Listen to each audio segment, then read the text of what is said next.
नमस्कार, जन टीवी के उत्तराखंड के इस खास बुलेटिन में एक बार फिर से आप सभी का बहुत स्वागत है। मैं हूं आपके साथ प्रियंका तिवारी। खबरों को विस्तार से जानेंगे, लेकिन उससे पहले एक नजर हेडलाइंस पर।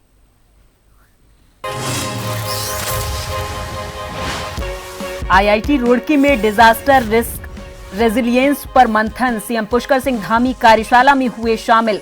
आपदा से निपटने की तैयारियों को मजबूत करने का उद्देश्य।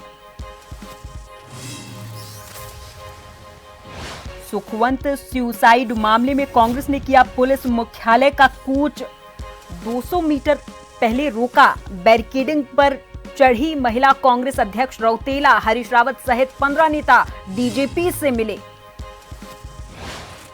हरियाणा उत्तराखंड कांग्रेस जिला अध्यक्षों का 10 दिवसीय प्रशिक्षण शिविर। संगठन को मजबूत करना और चुनाव लड़ने की राजनीति सीखना मुख्य उद्देश्य। 22 जनवरी तक मिलेगी ट्रेनिंग। देहरादून के त्यूणी के भूड़ गांव में 3 मौतों का मामला। जांच के लिए एसआईटी की गई गठित। 1 महीने के बाद भी नहीं लग सका कोई सुराग।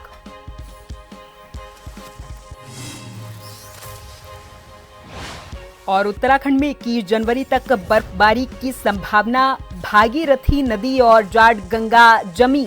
स्कूलों में छुट्टी बढ़ी। 2 जिलों में कोहरे का ऑरेंज अलर्ट।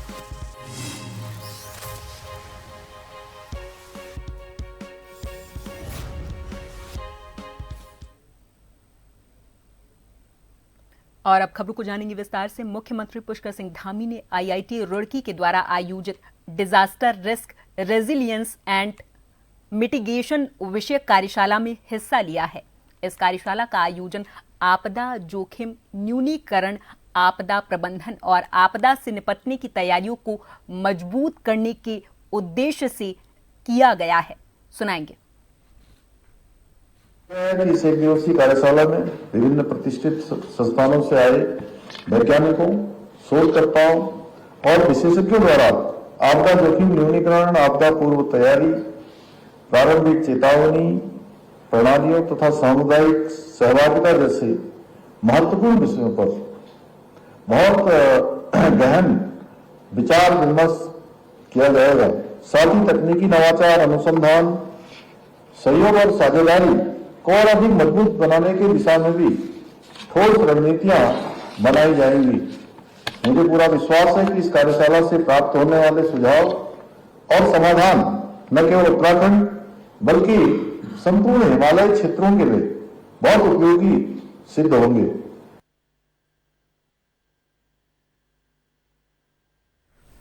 मुख्यमंत्री पुष्कर सिंह धामी की पहल जन जन की सरकार जन जन के द्वार कार्यक्रम के तहत विकासखंड गैरसैंण की न्याय पंचायत आदिबद्री में जिलाधिकारी गौरव कुमार की अध्यक्षता में बहुउद्देशीय शिविर का आयोजन किया गया। इस कार्यक्रम का शुभारंभ स्कूली बच्चों की सांस्कृतिक प्रस्तुति से हुआ है।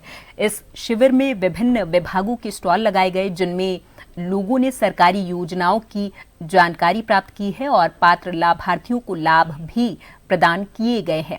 इस दौरान कुल 104 शिकायतें दर्ज हुई, जिनमें सड़क निर्माण में देरी, पेयजल, बिजली, बिना पानी के बिल आने, जंगली जानवरों से फसल नुकसान, स्कूलों में शिक्षकों की कमी, अस्पताल, आंगनबाड़ी केंद्र और पंचायत भवन निर्माण जैसी शिकायतें प्रमुख रूप से रही हैं।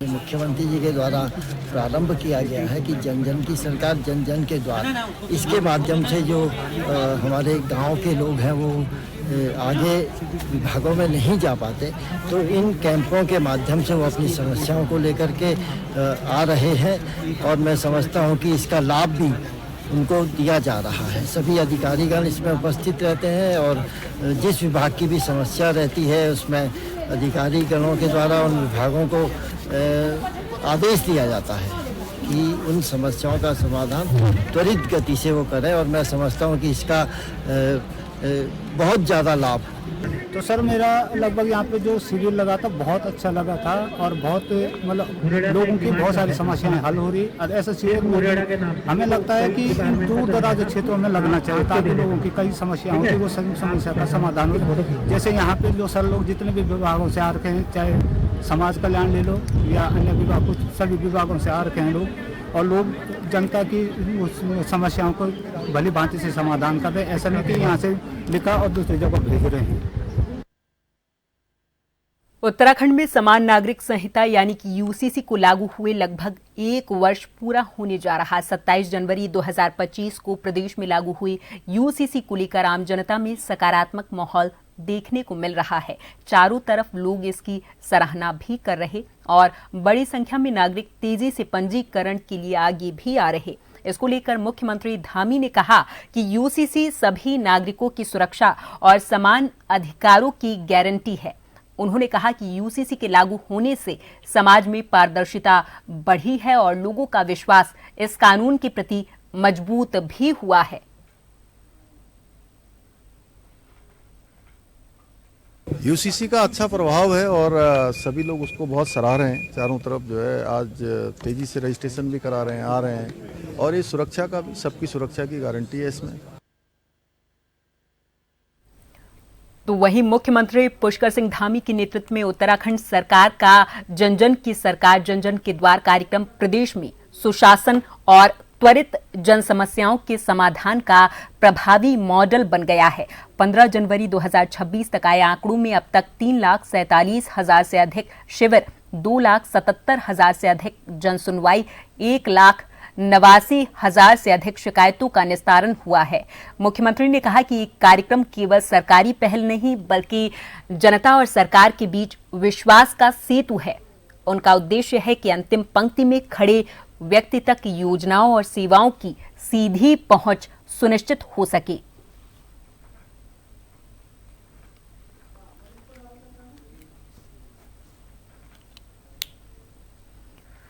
ऊधम सिंह नगर के किसान सुखवंत सिंह की आत्महत्या के मामले को लेकर कांग्रेस ने देहरादून के पुलिस मुख्यालय की ओर कूच किया है। प्रदेश अध्यक्ष गणेश गुदियाल के नेतृत्व में कांग्रेस कार्यकर्ता पुलिस मुख्यालय के बाहर प्रदर्शन कर रहे हैं और सरकार और पुलिस प्रशासन के खिलाफ नारेबाजी लगातार जारी है। कांग्रेस मुख्यालय से कार्यकर्ता करीब 12:30 बजे निकले थे, लेकिन पुलिस ने उन्हें करीब 300 मीटर आगे ही रोक दिया था। पुलिस मुख्यालय से लगभग 200 मीटर पहले बैरिकेडिंग कर दी गई। मौके पर 500 से 600 पुलिसकर्मी लाठियों के साथ तैनात हैं और एसपी सिटी प्रमोद कुमार भी मौजूद हैं। फिलहाल पुलिस और कार्यकर्ताओं के बीच धक्का मुक्की भी हो रही है। इधर कांग्रेस नेता ज्योति रौतेला समेत कई लोग बैरिकेडिंग पर चढ़ गए।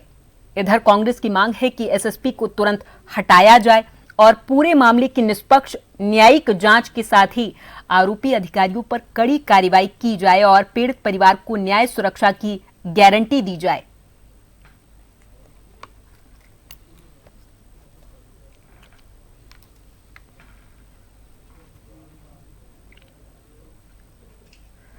किसान सुखवंत सिंह आत्महत्या के बाद प्रदेश की राजनीति में हलचल तेज हो गई। मामले को लेकर मुख्य विपक्षी दल कांग्रेस ने प्रदेशाध्यक्ष गणेश गोदियाल के नेतृत्व में देहरादून के पुलिस मुख्यालय का कूच किया। इस दौरान कांग्रेस कार्यकर्ताओं ने पुलिस प्रशासन और मुख्यमंत्री पुष्कर सिंह धामी के खिलाफ जोरदार नारेबाजी की है। पुलिस मुख्यालय के बाहर कांग्रेस कार्यकर्ताओं और पुलिस के बीच तीखी झड़प भी देखने को मिली है।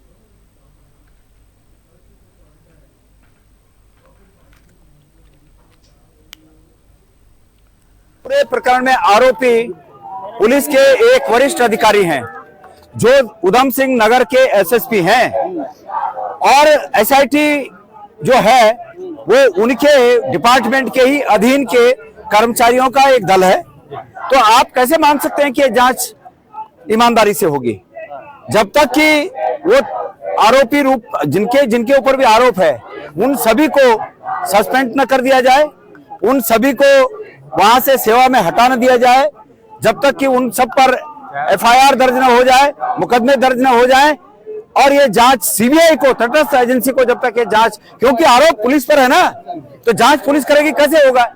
एसआईटी में कौन है? और एसआईटी सीबीआई गठित करे अपनी तरफ से। सीबीआई की अगर एसआईटी गठित होती है तो उसका स्वागत है। उत्पीड़न किया पुलिस ने, और विशेष रूप से कोतवाल ने, कुंवर सिंह रतौला ने 5 लाख रुपए भी उससे ले लिए, उसको गालियां दी और उसने मेल भेजा है 70 लोगों को। भारत सरकार में हाई कोर्ट चीफ जस्टिस को 5 सुप्रीम कोर्ट के चीफ जस्टिस को भेजा है और उत्तराखंड के चीफ जस्टिस को भेजा हाई कोर्ट के, और 70 अधिकारी यहाँ पे पूरे उत्तराखंड के गृह सचिव से लेकर सरकार पे बैठे हुए सभी अधिकारियों को भेजा गया है भरने से पहले। और 7 पेज का नोट उसने अपने हाथ से लिखा है जो नैनीताल पुलिस ने कब्जे में लिया उसकी गाड़ी में से। कोई कार्रवाई नहीं हो रही, क्यों नहीं FIR लॉन्च हो रही? उसने कहा कि मुकदमा कायम हो, इस लेटर के मुताबिक हाईकोर्ट संज्ञान में ले। देखिए, सबसे पहले तो मैं ये कहना चाहूंगा कि ये ऐसी सरकार है जिसको ये पता ही नहीं है कि करना क्या है। सिर्फ एक चीज जानते हैं, अपराधियों को संरक्षण देना। एक ही जांच के लिए मजिस्ट्रेट जांच मुख्यमंत्री बिठाते हैं, एक SIT का गठन DGP करते हैं, एक SIT का गठन जो है SSP करते हैं जो खुद अभियुक्त हैं। पहले तो सरकार ये तय कर ले कि जांच कमिश्नर से होगी या DGP की बनाई हुई SIT से होगी या फिर SSP की बनाई हुई SIT से होगी। सिर्फ भ्रमित करने का काम कर रहे हैं। और यहाँ पर वक्त है एक छोटे से ब्रेक का, फौरन हाजिर होंगे कुछ और खबरों के साथ।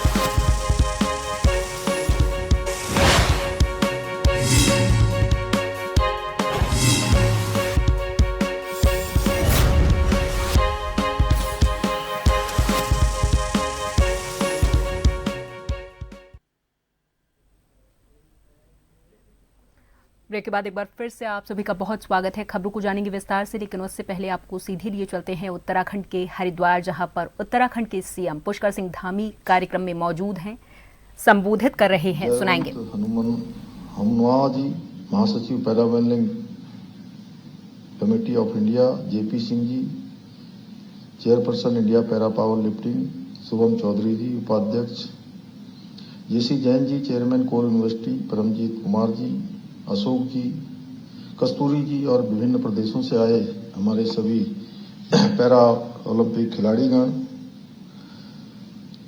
राष्ट्रीय पैरा पावर लिफ्टिंग चैंपियनशिप में उपस्थित हमारे सभी वीर पैरा खिलाड़ियों, खेल प्रेमियों और सभी आए हुए अतिथियों का, सभी नौजवान युवा साथियों का मैं हृदय से स्वागत करता हूं, अभिनंदन करता हूं। आज मुझे आप सभी के बीच में उपस्थित होने का अवसर मिला था, लेकिन मौसम खराब होने के कारण से मैं आप सबसे आज इस वर्चुअल माध्यम से जुड़ रहा हूं, क्योंकि ये प्रतियोगिता केवल एक खेल आयोजन नहीं है, बल्कि भारत की उस अदम्य इच्छा शक्ति का उत्सव है जो हर बाधा को, हर चुनौती को अवसर में बदल देती है। साथियों, पावर लिफ्टिंग अपने आप में अनुशासन, धैर्य, साहस, आत्मविश्वास का प्रतीक है, और हम जब यही खेल हमारे पैरा खिलाड़ियों द्वारा खेला जाता है तो ये केवल ताकत नहीं बल्कि हौसले और आत्मसम्मान की अद्वितीय मिसाल बन जाता है। इसलिए आप सभी खिलाड़ी देश के युवाओं के लिए प्रेरणा स्रोत हैं और समाज को संदेश देते हैं कि असली शक्ति शरीर में नहीं है बल्कि मन और संकल्पों में होती है, विचारों में होती है। साथियों, भारत के दिव्यांग भाई बहन आज प्रत्येक क्षेत्र में भारत का नाम रोशन कर रहे हैं, और करें भी क्यों ना, क्योंकि मेरा मानना है कि दिव्यांगता केवल शरीर में हो सकती है, दिव्यांगता अपने सपनों में नहीं हो सकती। मैं खेलों की बात करूं तो खेलों में हमारे दिव्यांग खिलाड़ियों ने पूरी दुनिया में भारत का नाम रोशन किया है। शायद आप में से बहुत लोग जानते होंगे, भारत के पहले पैरा ओलंपिक स्वर्ण पदक विजेता मुरलीकांत पेटकर ने 1972 के ग्रीष्मकालीन पैरा ओलंपिक की तैराकी प्रतियोगिता में स्वर्ण पदक जीता था। सत्येंद्र सिंह लोहिया पहले ऐसे भारतीय दिव्यांग खिलाड़ी रहे जिन्होंने 12 घंटे में इंग्लिश चैनल को तैरकर पार किया। खबरों की ओर रुख करेंगे। ऊधम सिंह नगर जनपद में हाल ही में हुए किसान सुखवंत सिंह आत्महत्या मामले की निष्पक्ष और उच्च स्तरीय न्यायिक जांच और दोषी पुलिसकर्मियों के खिलाफ कड़ी कार्रवाई की मांग को लेकर कांग्रेस ने पुलिस मुख्यालय का घेराव करके प्रदर्शन किया है। ये प्रदर्शन प्रदेश कांग्रेस अध्यक्ष गणेश गोदियाल के नेतृत्व में किया गया है। कांग्रेस नेताओं का कहना है कि किसान को आत्महत्या के लिए मजबूर किया गया और पूरे मामले की निष्पक्ष जांच बेहद जरूरी है। कांग्रेस ने सरकार पर आरोप लगाए हैं और कहा कि वो इस गंभीर मामले में जवाबदेही से बच रही। वहीं कांग्रेस के विरोध पर प्रतिक्रिया देते हुए भाजपा के प्रदेशाध्यक्ष महेंद्र भट्ट ने कांग्रेस पर तंज कसा। उन्होंने कहा कि कांग्रेस एक मुद्दा विहीन पार्टी बन चुकी है और ऐसे संवेदनशील मामलों को केवल राजनीति करने के लिए मुद्दा बना रही है।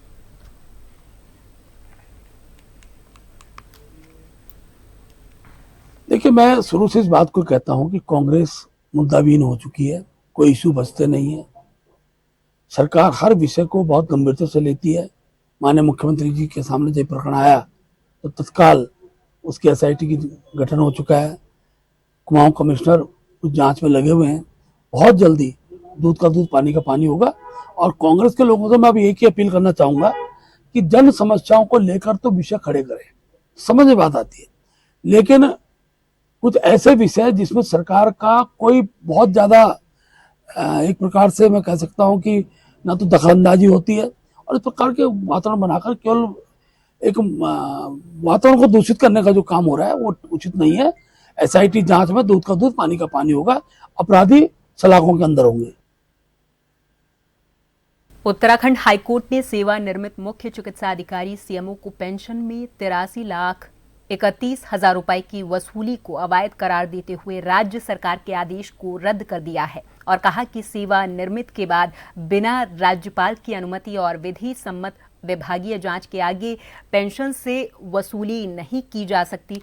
हाईकोर्ट ने वसूली गई रकम ब्याज सहित लौटाने और सभी बकाया सेवानिवृत्त लाभ जारी करने के निर्देश भी दिए हैं।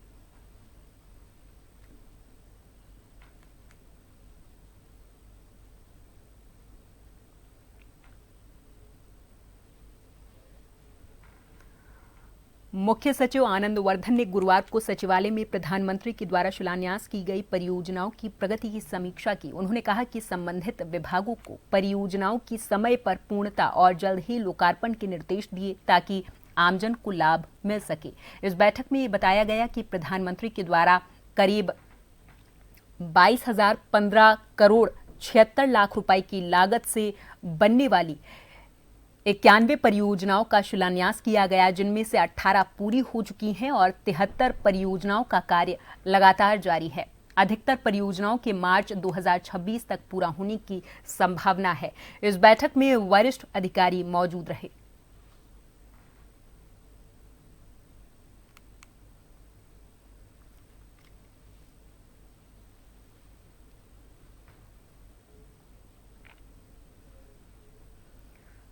मुख्य सचिव आनंद वर्धन ने देहरादून के सिलाकुई के सगंध पौधा केंद्र का भ्रमण किया है। उन्होंने किसानों को एरोमेटिक और खुशबूदार फसलें उगाने और प्रसंस्करण में सहयोग देने, केंद्र को मजबूत करने और सैटेलाइट सेंटर जल्द ही शुरू करने को कहा है।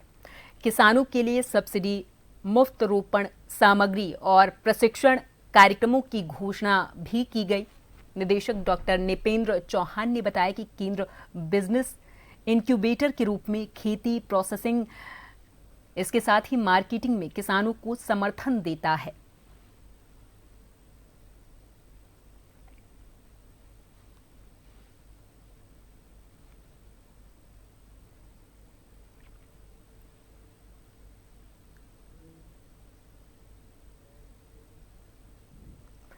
एक ओर जहां देश भर में स्वच्छ भारत अभियान जोर शोर से चल रहा, वहीं डोईवाला के माजरी ग्रांट लाल थप्पड़ में जखन नदी के किनारे कूड़ा इकट्ठा किया जा रहा है, जो कि आम लोगों की परेशानियों का कारण बनता जा रहा। माजरी ग्रांट ग्राम पंचायत में जाखन नदी के किनारे डंप किया जा रहा कूड़ा ग्राम सभा के वाहनों से ही घर घर से उठाया जा रहा।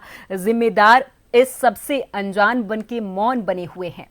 एक तरफ जहां इसकी दुर्गंध से लोग परेशान है, वहीं बीमारियों के फैलने और वातावरण प्रदूषित होने का खतरा भी बना हुआ है। मानसून सीजन के दौरान ये कूड़ा गंगा की सहायक नदी जाखन से बहकर उसे प्रदूषित करेगा।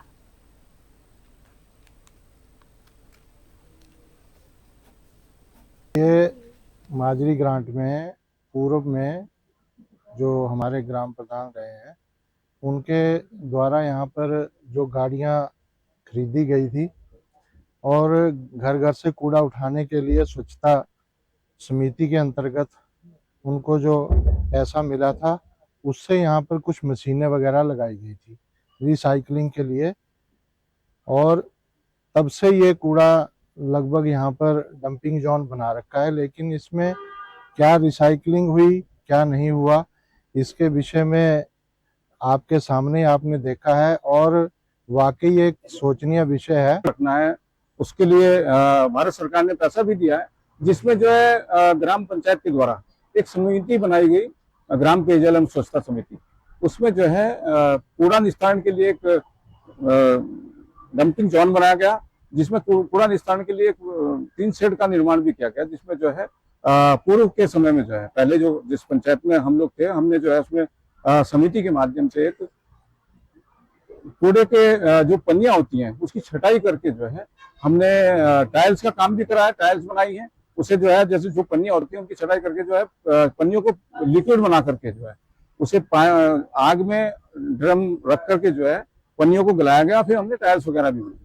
तो उसका निस्तारण अगर हम करेंगे तो बहुत अच्छा, हमारी बिक्री भी होगी और पंचायत की आमदनी भी होगी। जहां देश भर में स्वच्छ भारत अभियान पूरे जोरों शोर से चलाया जा रहा है, तो इस वक्त जो हम मौजूद है माजरी ग्रांट ग्राम सभा में, और डोईवाला ब्लॉक की सबसे बड़ी और घनी आबादी वाली ग्राम सभा ये मानी जाती है। आप मेरे पीछे देख सकते हैं ये जो यहाँ पर है जाखन नदी यहाँ पर बह रही है, और इस ग्राम सभा में जो है यहाँ पर बड़े स्तर पर कूड़े का ढेर जो है वो लगाया जा रहा है। लाल तप्पड़ इंडस्ट्री एरिया भी इस ग्राम सभा के अंदर आता है, और तमाम जो कूड़ा है यहाँ पे पूरी ग्राम सभा का, ग्राम पंचायत का, कूड़े का यहाँ पर ला करके ढेर लगाया जा रहा है, जो एक तरह से कूड़े का पहाड़ बनता हुआ नजर आ रहा है। जहाँ पूरे देश भर में स्वच्छ भारत अभियान चल रहा है, तो वहीं इस तरह से कूड़े का जो है यहाँ पर ढेर लगाया जा रहा है। और सबसे बड़ी बात जो है वह यह है कि इस कूड़े के निस्तारण की कोई व्यवस्था नहीं है। ये जो जाखन नदी है, इस जाखन नदी को जो है पानी जाकर के गंगा में मिलता है, और गंगा की एक सहायक नदी है ये। बरसात के दिनों में इसमें काफी तेज पानी आता है, बाढ़ भी आई थी, पुल भी क्षतिग्रस्त हुआ था यहाँ पर पिछली बरसात में। और यहाँ पर जो है ये जो गंगा में ये कूड़ा जो है बरसात के मौसम में जाता है, इस कूड़े के निस्तारण की कोई व्यवस्था ना होने से एक बड़ी महामारी फैलने का यहाँ पर खतरा नजर आ रहा है। अभी तो बदबू इस वक्त जो हम खड़े हैं अभी, क्योंकि हाल फिलहाल में यहाँ पर इस वक्त बदबू कम है, क्योंकि आजकल का मौसम सर्दियों का मौसम है, पर जब गर्मी का मौसम आएगा तो यहाँ पर गंदगी का जो है अंबार नजर आएगा, और बदबू और मक्खी और महामारी फैलने का खतरा यहाँ पर बनता हुआ दिख रहा है। फिलहाल शासन प्रशासन और जो अधिकारी हैं वो कब इसका संज्ञान लेते हैं, या एक देखने वाली बात होगी। जल्दी ही इस पर संज्ञान लेकर के इस कूड़े के निस्तारण की उचित व्यवस्था करने की आवश्यकता है। जन टीवी के लिए डोईवाला से आशीष यादव। और इसी के साथ इस बुलेटिन में फिलहाल के लिए मेरे साथ बस इतना ही। आप देखते रहें जन टीवी। नमस्कार।